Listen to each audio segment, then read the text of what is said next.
basically text, and it's just kind of a general summary of how I do things, how I get my shots. I think every photographer should develop their own routines and procedures and do your best to follow them consistently, and that helps you get a more consistent result.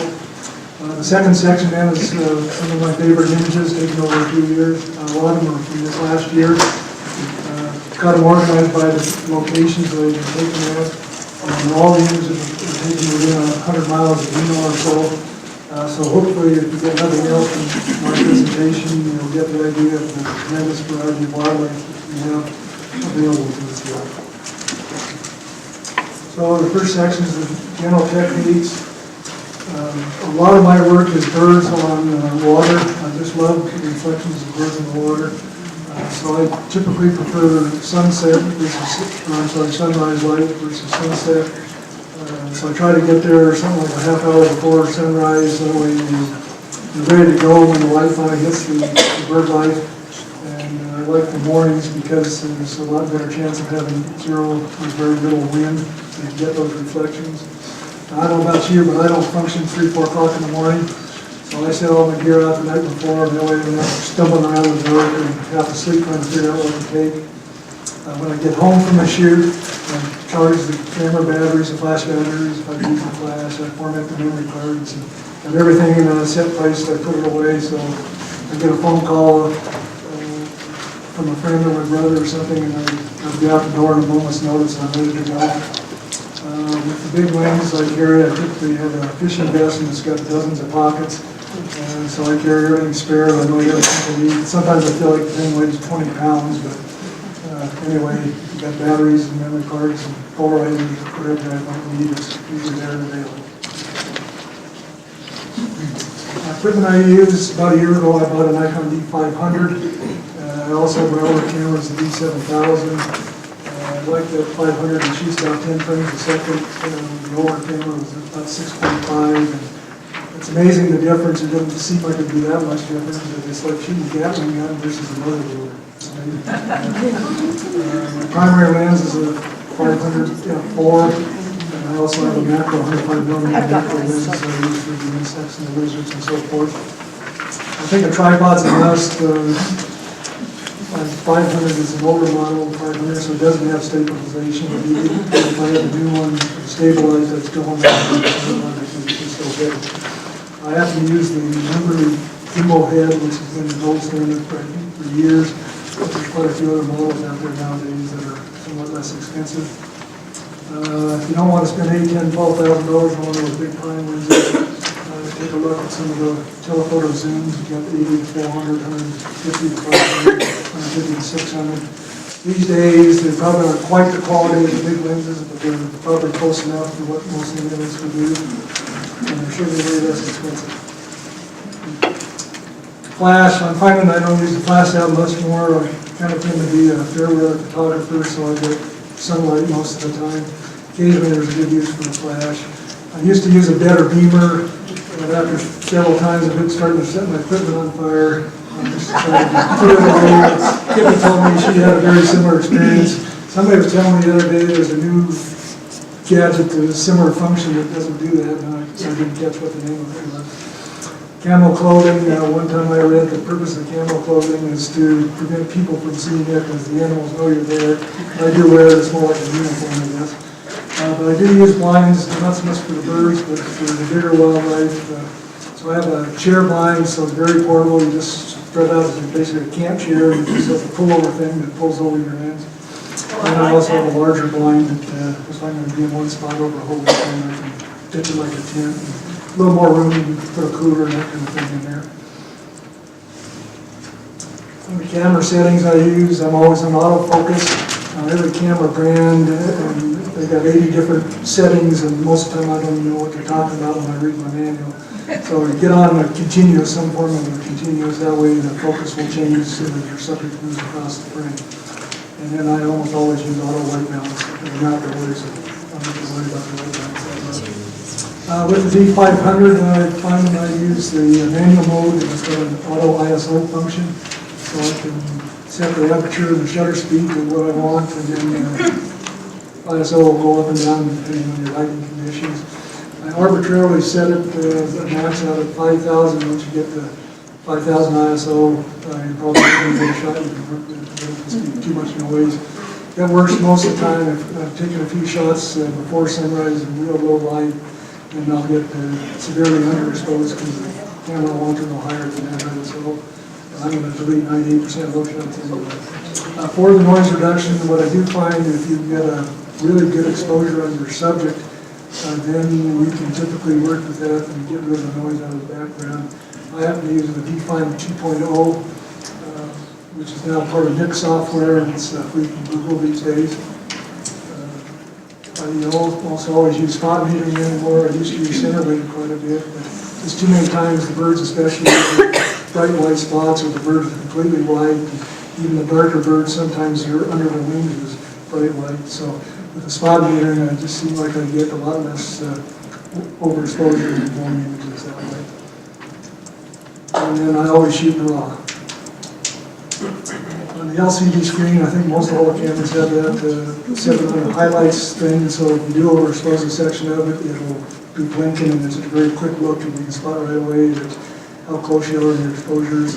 I've always found it's easier to deal with underexposure in the computer as opposed to something's blowing. I haven't figured out a way to bring any detail back yet. What you want to try to do, and it's not always possible, to get the shutter speed roughly equal to the focal length of the lens. So I'm using my 500. I'd like to try to get to at least one 500, but I've had it for many years now and lots and lots of pictures. So I quite often can get a nice shot of even 1/200 for a little bit less than that. Once I get down to 1/100th or slower, then I'm almost never get a good shot at those speeds with the big lens. You can with a smaller lens, up to 500. Birds in flight, I generally want to get 1/1600 to 2000. I think typically the 2000 will completely freeze the action. At the 1600 or 1250, a lot of times you'll get a little bit of wing motion, and I generally prefer that as opposed to completely freezing the image. So it's a personal choice there, I think. Some of the basic techniques, first thing, especially when you get a new camera, read that manual. You want to know your camera as best as you possibly can. The nature action just happens in the blink of an eye, and if you're fooling around looking for buttons and menus and so forth, you'll be supposed to shut altogether. Something very critical to me is to get down as low as you possibly can.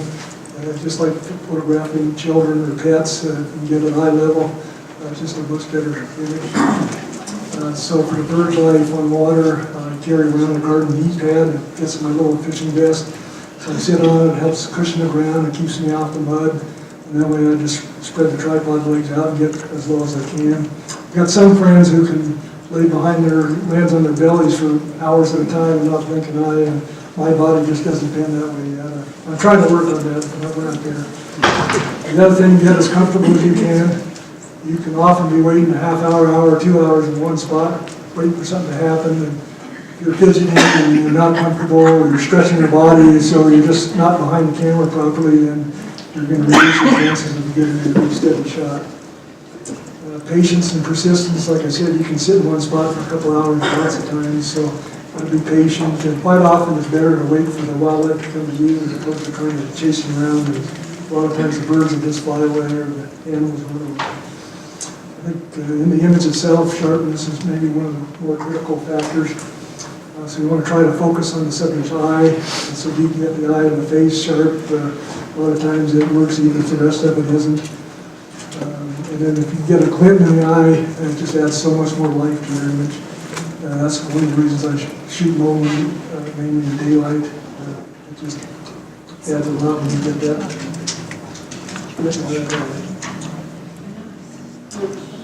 I want to always think about your backgrounds. There are some ways that are almost as critical as the subject itself. You can't control the background very often, but at least have it in the back of your mind. And maybe you can move a few feet left or right or forward or back. And, if you get any kind of distance in your subject in the background, and with the big lenses, that's one of the things you get is very shallow depth of field, so you can get a very blurred background that really lets your subject pop out of the frame. One thing to keep in mind is the car is often a fantastic blind, and there are some places where that's all you can do is be in your car. If if you do that, you want a bean bag or a heavy coat, something to lay on the windowsill, and that'll cushion your lens. And the other thing, I always turn the engine off because that vibration will show up in your images. And then something to think about, I don't care if you've got 50,000 shots of one particular bird or subject, there's always a chance to get another better shot or something different that you don't have before, so you keep taking it. And I've got one image here I'll point out that idea. Post-processing, first thing is develop a backup routine and follow it religiously. Just too many times I didn't, and then 6 months later I can't find my shot or the file or whatever. I typically go home with 1,500, 2,000 shots these days, so I just keep going through them one at a time, just delete the bad ones first, then pretty soon you're getting down to 90, either plenty. Try to get the best exposure, composition, and so forth in the field. I think the less you have to do in the camera, I think you're better off. But still, virtually every image, I think, can be improved in the computer. I happen to use the Photoshop CC. I'm sure a lot of you use that now. It's a subscription service for $10 a month. And they also still sell Photoshop elements, and there's a myriad of other programs out there that are available, just depending on how sophisticated you want to get. A couple of other softwares I use regularly is something called On1 these days. It's got a dynamic contrast function. It's just amazing the detail without adding the feathers of the birds or the fur to the animals and so forth. Again, I use the Define 2.0 for the noise reduction. My friend Jerry, who will speak next, he loves these 50-step procedures and works on them for hours. I use the KISS method in my process. Come on. It was minimal. I have a kind of a set order I do things. There's no magic about that. I just, so I don't forget something. And once in a while there'll be need to use the 50-step procedure, but most of the time I don't have to do that. I think that's more of a personal, professional preference for each photographer. Some of the basic resources, and then I printed this page out as a handout, so at some point I think we'll hand these out. The Audubon Society has a chapter in Reno, and they do have a website. It has what they call a listserv function, where the individuals post their bird sightings.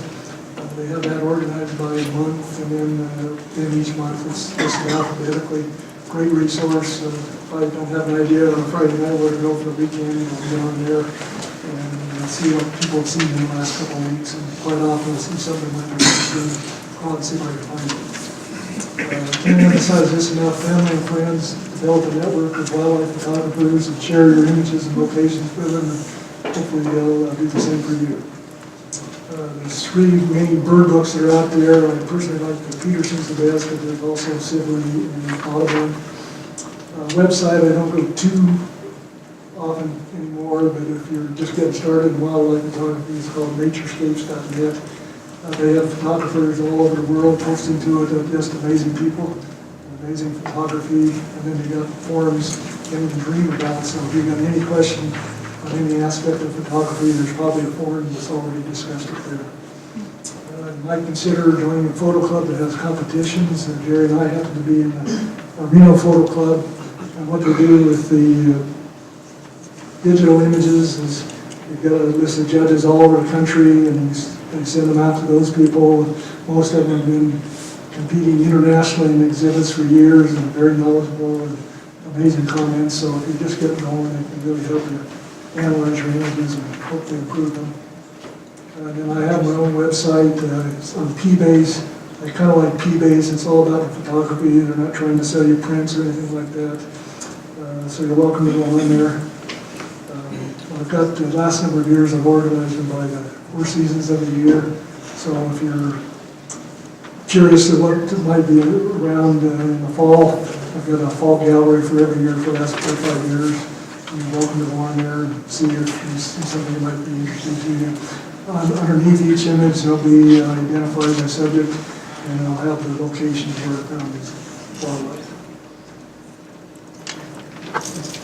So in summary, I think a lot of the techniques that apply to wildlife photography also apply to landscapes and portraits and so forth.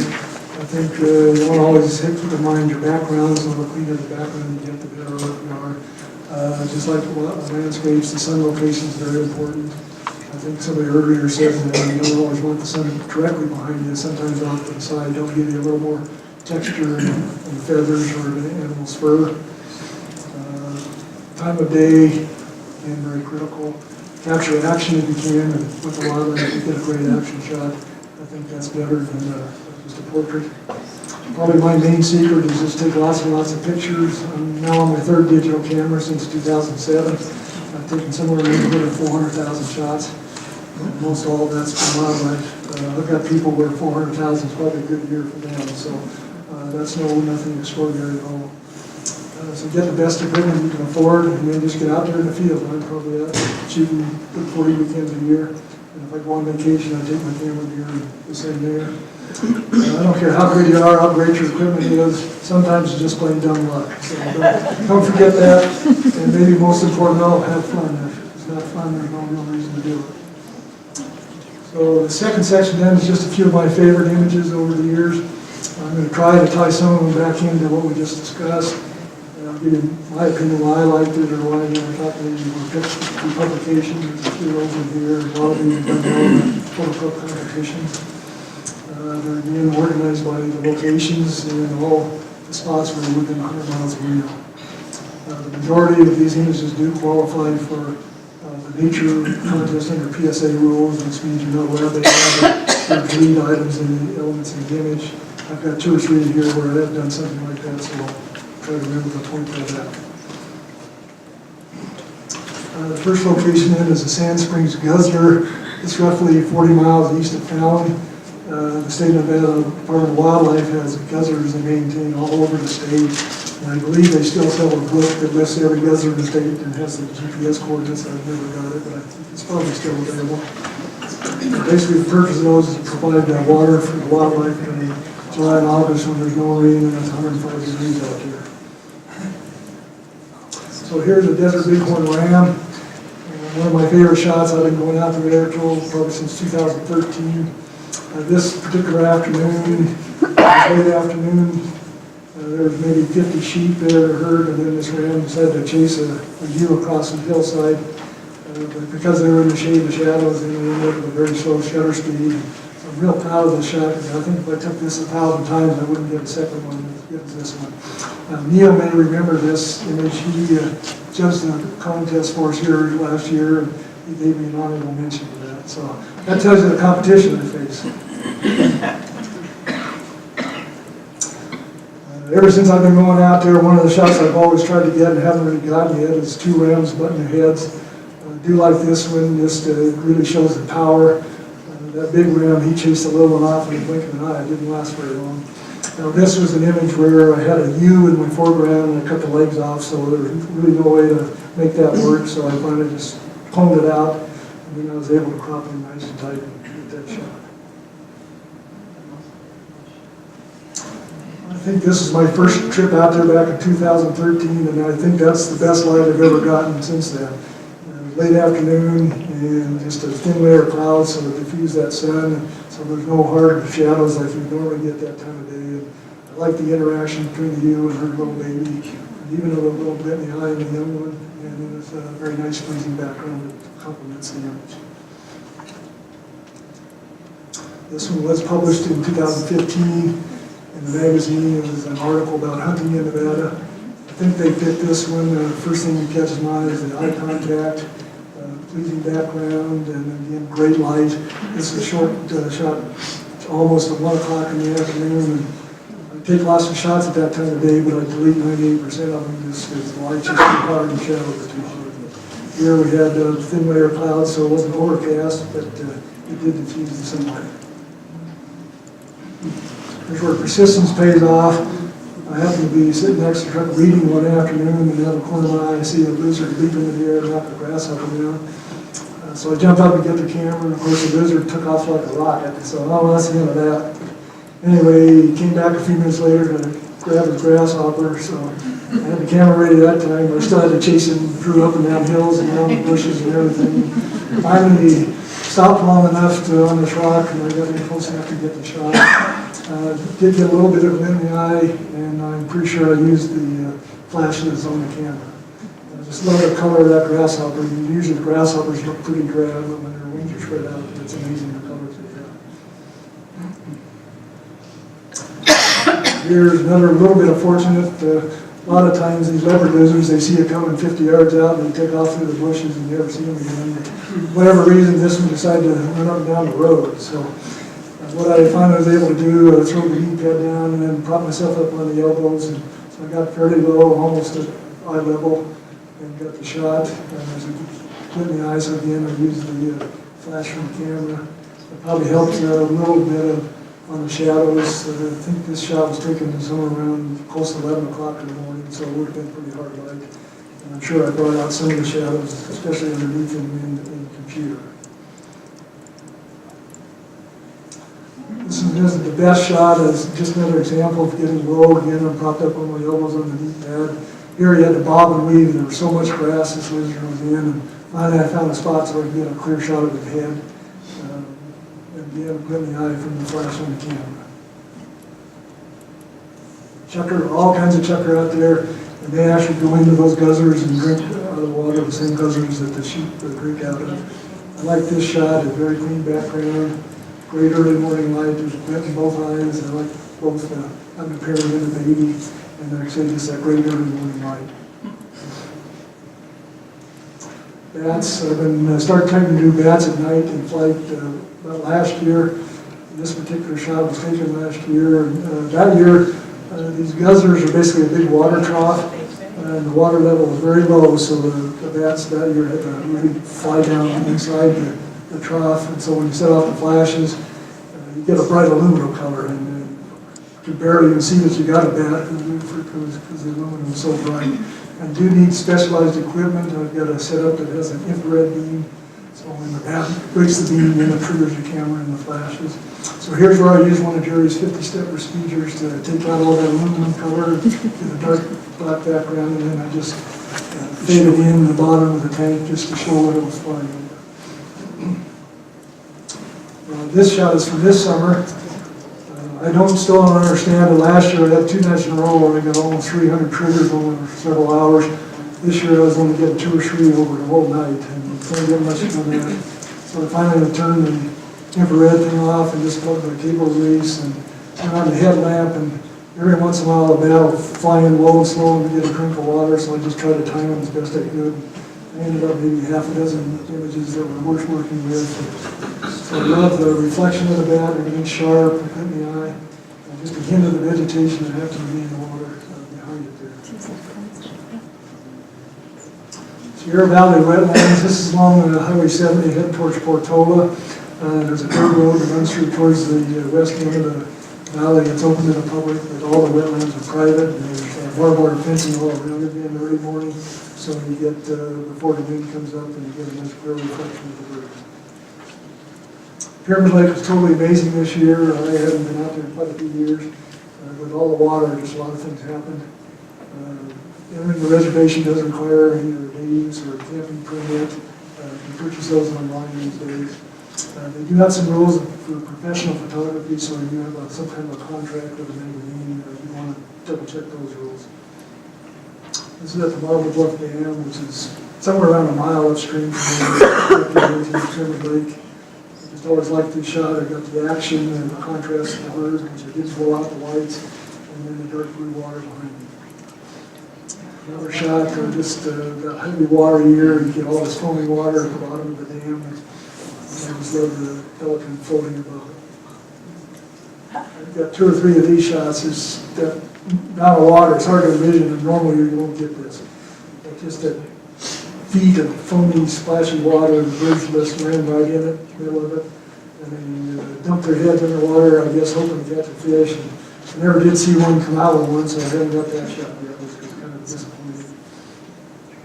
This image was one of the ones that was in the Great Metal Picture Hunt this year. I think what did this image for me was the feathers. It just shows you the motion of the bird coming in for a landing. Here we're on the road out to Gerlach. It's just barely off the reservation. And my brother went out there to shoot the Milky Way one night. Anyway, he spotted 3 young desert kit foxes going around their den. We got a couple shots, but I went back the next day with my full gear, had the camel or the blind, the shelter and the big lens. And these are nocturnal, so you don't normally see them in the daytime. They come out shortly before sunset and got some neat shots of them. One of my favorite ones, it was a tough choice between this one and the next one. That was to enter in the photo in the magazine contest. But detail the ears, great afternoon light, and clean background, and the eye contact is what I really like. This one did make the poster.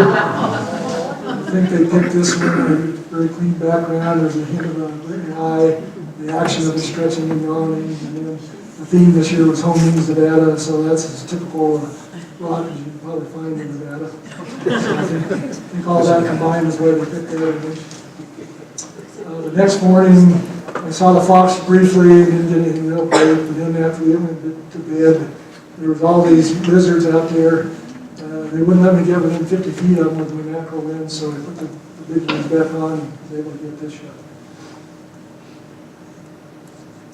South end of Pyramid Lake, there was 2 species of grebes that were nesting out there. They're all 40, 50 yards from the shore, so you need waders or rubber boots or something.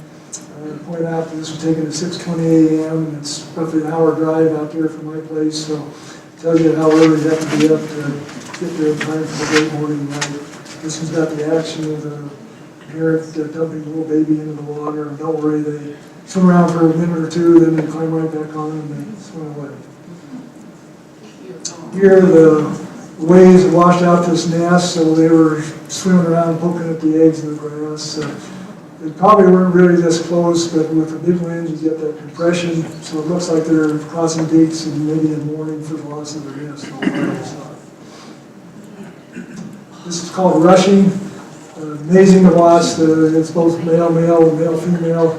They stand up on their tails and they just beat those feet as fast as they can and just go lickety split across the water. And it's always side by side. It's just an amazing thing to observe. Here, I love this, a low angle, a very clean background, and you've got the action of a little baby eating a feather. Gary told me there's several theories. I think basically the feather helps protect their stomach or from the fish bones and that kind of thing. It's probably my favorite shots of all the times I've been out there. It also breaks my heart because I clipped maybe a quarter of an inch off the top of that neck. It was too great an image. Luckily, the next shot in that sequence had the full body, so I was able to clone in the top of that neck, and then I had a little canvas to give it some room. Anyway, just a great action shot of it leaping completely out of the water and landing on the nest, and the little baby along for the ride. Swan Lake, sewer ponds there. Don't get very much in the lake itself, but those sewer ponds that virtually always have bird life, and especially in the winter, it's an amazing, amazing variety. And then this year in the Lemon Valley, with the flooding, I had one great weekend out there, just right along Lemon Drive. Here we're driving down the road next to one of the sewer ponds, and here's the judgment call as to how close we drive before they fly away. It's just kind of an experience thing. Anyway, what I do, I make a hard right, and so I get as close to the perpendicular across the road as I can. And I've got the bean bag on the windowsill, lay the lens on the bean bag, and get the shot. Always love this image. This is in the sewer ponds, and you think that'd be the nastiest, ugliest water you'd ever see.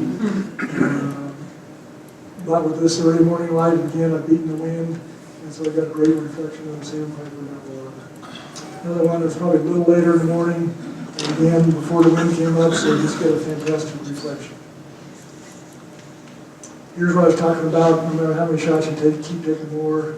This one, we ended up getting an award of merit in the called the PSA Winter Club contest. I love the action of coming in for landing. There's a friendly eye and a nice clean background. This one was this last winter. This is where my new camera came in. I'm able to, with the auto ISO, I set the shutter speed quite a bit faster than I used to get, and I got a nice sequence out of this when I came in for the all these mallards landing side by side. A lot of times when they're like that, you won't get both of them in the depth of field. But here they're fairly far away, so I was able to get sharp on both of them. Just the landing in tandem is what caught my eye. Here we're along Lemon Drive. My friend had set up a blind all week, and he let me use it over the weekend.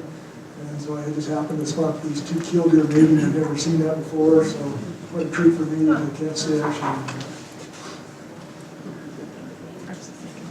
Love this shot. Tim has made a slit bottom of his blind. He's one of those guys who lay behind that lens on his stomach for hours. And so I finally figured out if I laid the lens on my bean bag and then laid on my side, I could shoot from the bottom and I got this shot. All right, 5:48 a.m. I can hear the drones now. You don't get this shot at 10 o'clock, so if you want that early morning light, that's what you have to do, be up early. So again, a nice clean background, the eye, everything sharp, and then the action of it reading. A lot of times you want the background to be darker than the subject, but I've had a couple here where a light background and bright, dark blue really pops out.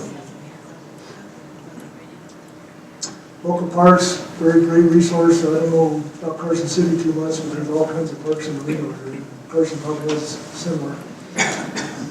Here I'm up at Rancho San Rafael. I'm walking back to the car, and there's a big patch of tules and wetland type stuff, and there was just a handful of these thistles. I swear to God, on a stack of Bibles, true story, I was sitting there looking at one of the thistles thinking, boy, that'd be cool if a butterfly flew in. Right that second, this monarch flew in. And of course, I lost a couple seconds staring at it with my teeth in my mouth. Finally, I kneel down. I'm too close. That big lens is at a 16-foot minimum focus distance. So stand up, back up, still too close. Stand up, again. I finally get the shot.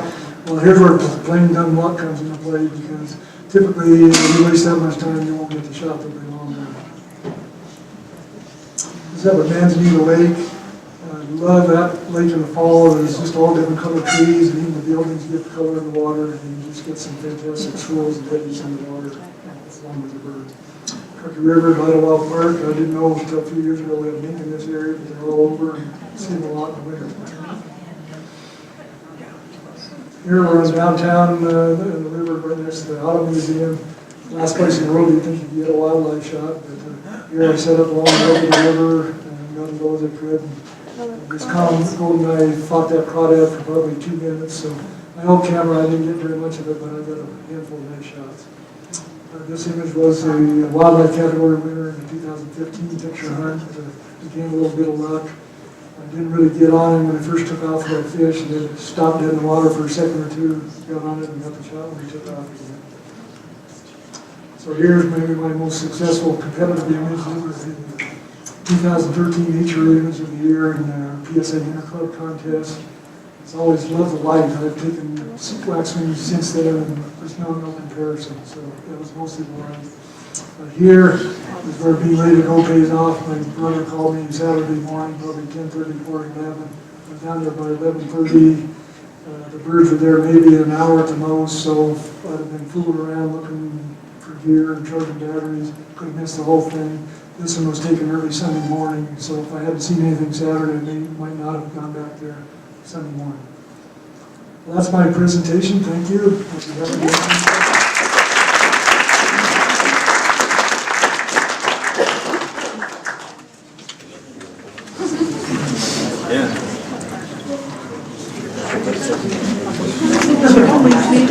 What was the location, the first location?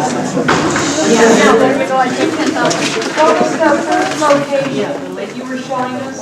Oh, Sand Springs Guzzler. Something might not happen for 45 minutes, so if you're worn out tired,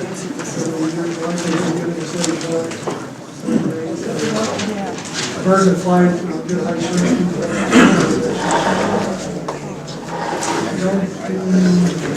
the noise reduction is getting a little bit more blurring in the background, but so it's basically as good as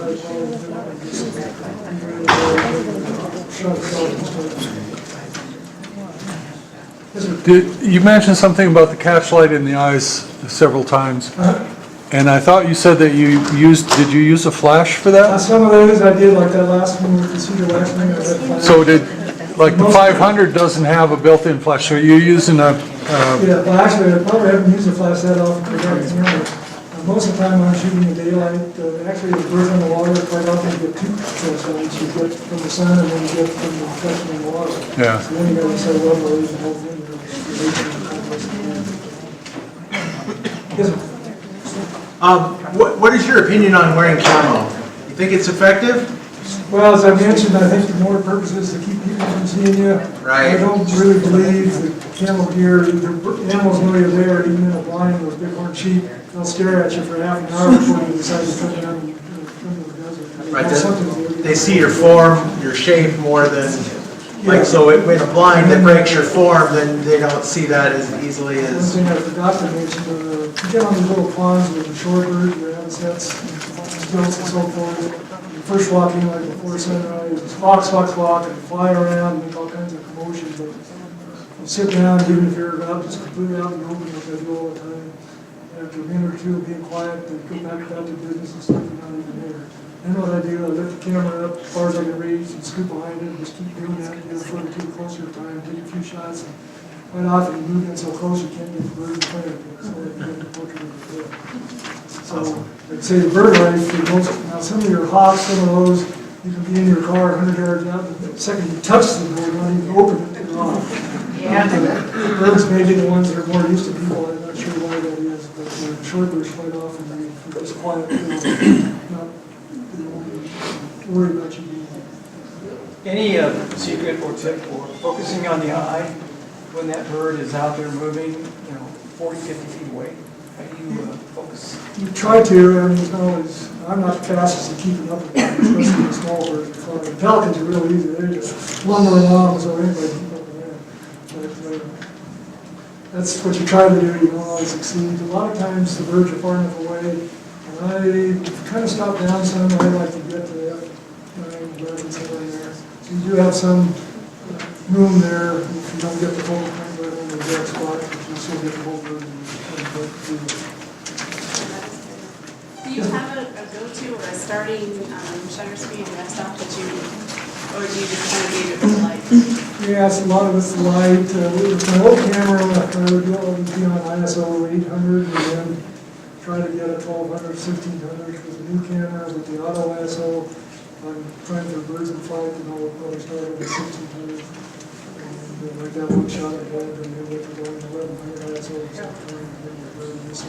So the one that you showed the first time with the RAM, you said it was at like 1/60th, which I would have thought wasn't even possible. Were you well, I said if I took that shot 1,000 times, I wouldn't get a second one. In fact, I was going through delete, and I almost had the delete button, and that was, wait a minute, that was sharp.